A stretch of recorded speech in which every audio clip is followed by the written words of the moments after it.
Last winter, I decided to go camping by myself with my dog, Max, and it's something I swear I'll never do again. I had taken a few days off work and just needed space. Real space. No people, no noise.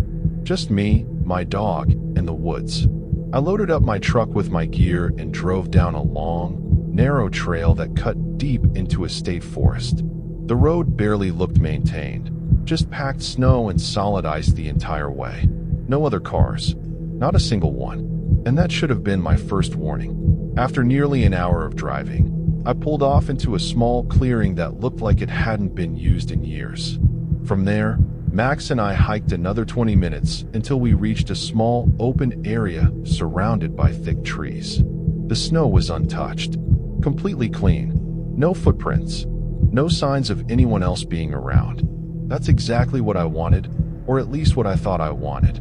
I dropped my pack, cleared out a spot, and started setting up my tent while Max wandered nearby, sniffing around the trees and bouncing through the snow like he didn't have a care in the world. I staked the tent down hard. The ground was frozen solid, then laid out my sleeping pad and my winter-rated sleeping bag inside. I knew it was going to be brutally cold, well below freezing, so I stayed fully layered. Thermal base layers, thick socks, a fleece, and a heavy jacket. Once camp was set, I gathered deadwood and built a small fire pit. When the fire finally caught, I let it settle into a steady flame. Dinner was simple, nothing fancy. I sat on a log eating while Max lay near the fire, staring into the darkness beyond the trees. The woods were dead quiet, the kind of deep winter silence that almost feels wrong. My dad once told me that snow absorbs sound, and that night proved it. After I finished eating, Max suddenly stood up and started barking toward the trees. At first, I wasn't worried. Deer were everywhere out there, and he'd barked at them before. I told him to calm down, trying to sound relaxed, and after a minute, he did. I checked the time and decided to stay by the fire a little longer before turning in. I always carried a handgun when camping in remote places. It was holstered at my side like always.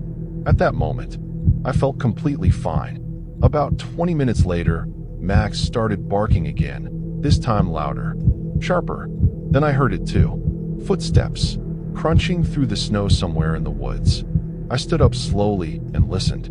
The footsteps stopped. Then they started again. Max went from barking to growling, then suddenly went completely silent. He just stood there, frozen, staring into the trees. That's when I felt it, that tight, sinking feeling in my stomach. Following his gaze, I saw a shape at the edge of the tree line. Someone was standing there, half hidden in the darkness, barely lit by the fire. I called out, saying they scared me, trying to sound casual, and told Max it was okay, though my voice didn't sound as steady as I wanted it to. The figure didn't move. Then he stepped forward just enough for me to see it was a man. He asked what I was doing out there, that deep in the woods. His tone wasn't friendly, not curious. I told him I was just out enjoying nature with my dog. He didn't respond right away. He just stood there, watching me. Something felt very wrong. I calmly told him I was armed. He laughed, just slightly, and made a comment about me threatening him instead of inviting him to sit by the fire, asking where my hospitality was. Then, without another word, he turned around and walked back into the darkness, his footsteps slowly fading into the woods. I stood there staring at the trees long after he was gone. Max stayed pressed against my leg. Eventually, I convinced myself the guy had left for good. I put out the fire carefully, shoveling snow over it, and stirring the ashes until nothing could glow. I didn't want even the smallest light drawing attention. Then I crawled into my tent and zipped it shut. Inside, I did everything I could to stay warm. Sleeping pad down, fully dressed, knit hat pulled low, sleeping bag cinched tight around my shoulders. I placed hand warmers near my chest and feet. Max curled up next to me, his body heat helping more than anything else.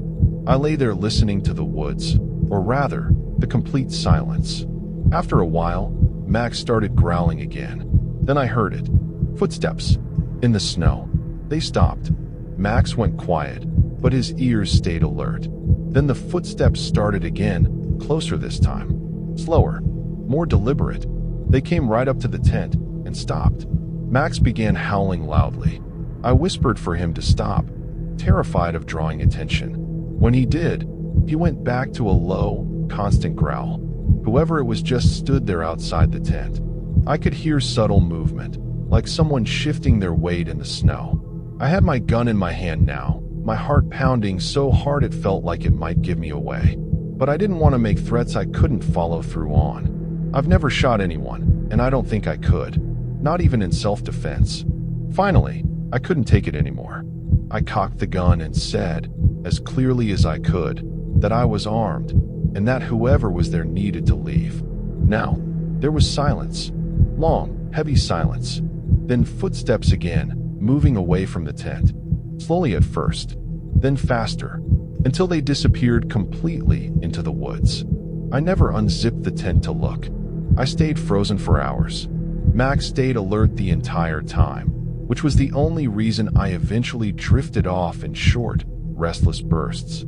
When the sky finally started to lighten, I packed up at dawn as fast as I could. We hiked back to my truck and drove away. I've never gone back to that part of the woods, and I never will. Because people like that are a reminder that no matter how peaceful nature feels, you can never truly let your guard down.